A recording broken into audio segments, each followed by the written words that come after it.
You're coming in for this one, David. Come on. All right. Yeah. All right, bring it back. All right, carry on. Okay, bring it back. Serious check. It's movie promo times, we have to handle business. Serious. Who was the friend that passed away? His name's Harley Wallace. And he's his brother is our godbrother.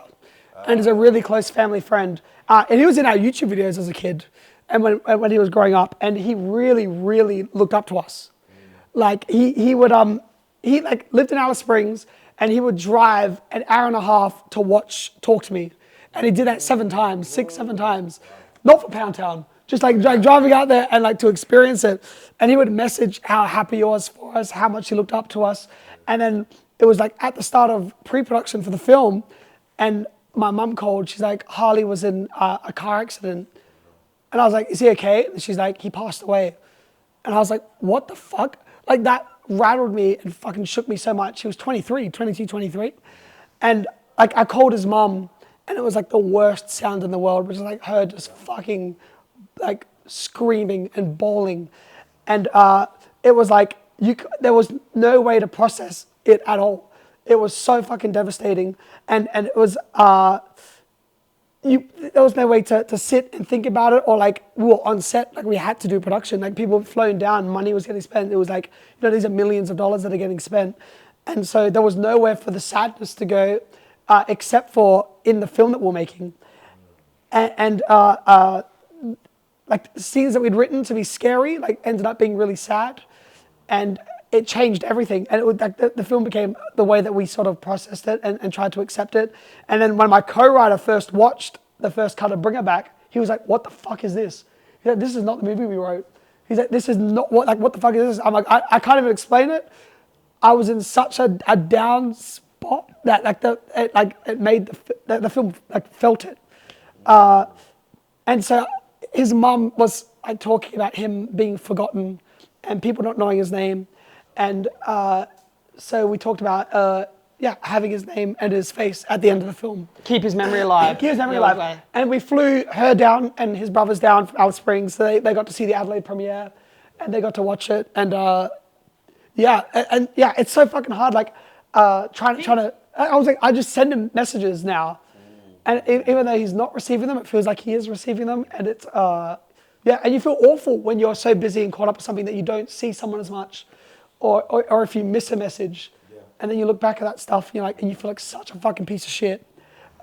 You shouldn't though. But there's the online kind of, you can see almost like a history with someone through voice notes, messages. It's almost like we've captured them a little bit. Yeah, it's like something you said about the scream. I remember one of our friends, VDK, when he passed away.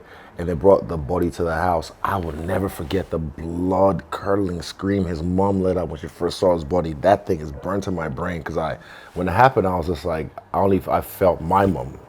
I was like, man, that shit's deep. But again, when you go back and read their messages and you hear the voice notes, it's almost like we've captured them in this.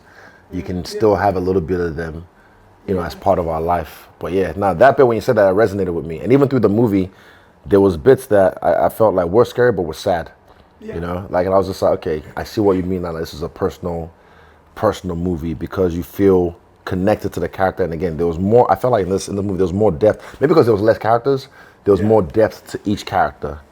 Yeah, it's more the human side. But speaking of Harley, speaking of Racka Racka videos, the kids that you say the burgers are better at Hungry. Ronald punches the kid. I don't know what you're talking about. We'll go to the next story. Anyway, Expand on it. No. One of the probably one of our biggest videos that got shared around, the banned McDonald's ad. He was the kid in it that. Ronald McDonald? Yeah, it was a Ronald McDonald video. Yeah, it's like there's like an ad and he's like a kid in the ad and he's like. He says that Hungry Jack's is better than McDonald's and Ron beats the shit out. I've seen this one. I have seen it. I only saw it again when I was watching it. That's really. They said the burgers. And so that was. That is your voice. I can hear it now. Yeah. Well, no, now I'm losing my voice. Yeah, good. How did the studio and stuff as well react to how the movie changed? After everything happened and what you guys were going through and how that reflected in the finished product. How did they? Well, A24 is so supportive.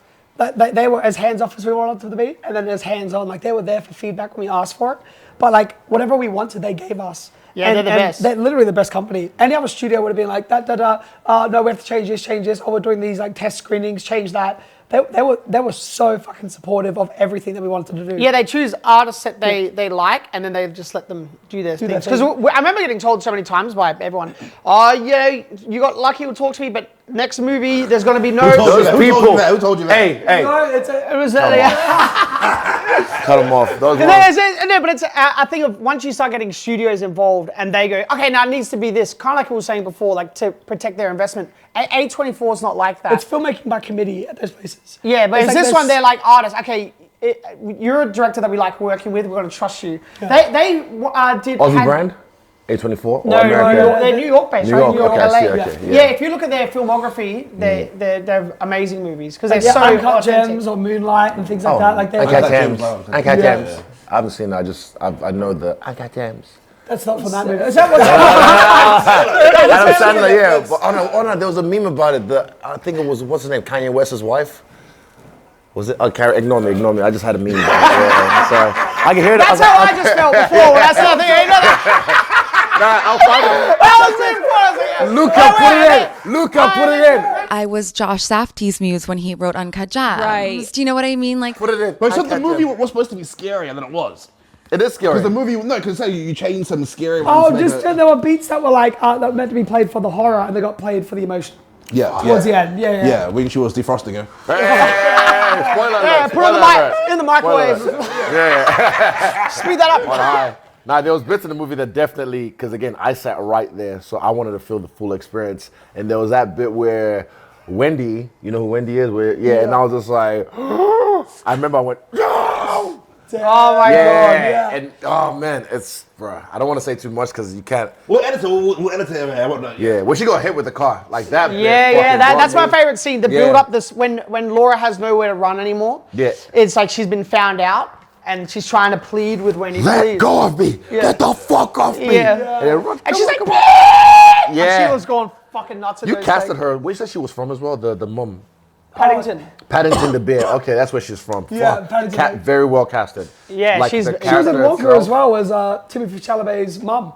Oh, really? She was in Wonka too. Yeah. Can we talk about how you guys use like sort of like not as many jump scares but more unexpected moments? Like, for example, in Talk to Me, it's still friend, but you don't know he's going to smack the table. Or the knife Favorite when he eats the knife. Oh, yeah, that bit as well. Like, there's so many moments where I'm chilling, ain't no jump dude. Nah, but that bit, even the bit with the tape, with the table, yeah, I thought he was gonna get curb stomped. He curb stomped himself. I was just like, what the fuck? How do those ideas because traditional horror movies, it's a jump scare, it's this, it's that, but you guys sort of like... Yeah, it's weird, like when you experience violence in real life, and not in like a sports setting, but like when you see violence, like it does happen, like, oh shit, what the fuck? There's these things that just happen. And it's always tapping into things that like metal and teeth makes me so uncomfortable. Yeah. And I hate the sound of it. So then you write about that naturally. That there's like a thing. And then it was like, grief feels like vomiting in a way because it's like you can feel a surge of emotion coming. You're like, fuck, and then you're just gonna be overwhelmed by this fucking sadness. So like vomiting was in there, representing grief as well. There's like all these weird things, or like that grandfather story as well. Yeah, like. Oh yeah, we heard that. We don't hear that. Yeah, no, I'm just saying, that sort of stuff, like that stuff is like. Is he in the freezer? Expressing it.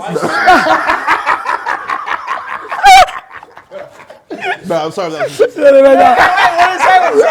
No, I missed it.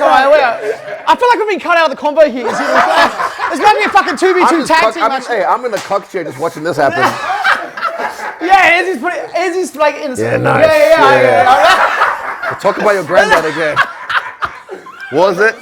Throw him out. Wait, mix up the seating. Okay. Right. That's my balance. Yeah. That's more like it. No, now you boys. Boys. Yes. You know what to do. Hello, what? Let's get cooked out. No, I feel cut out of the convo. No. Carry on.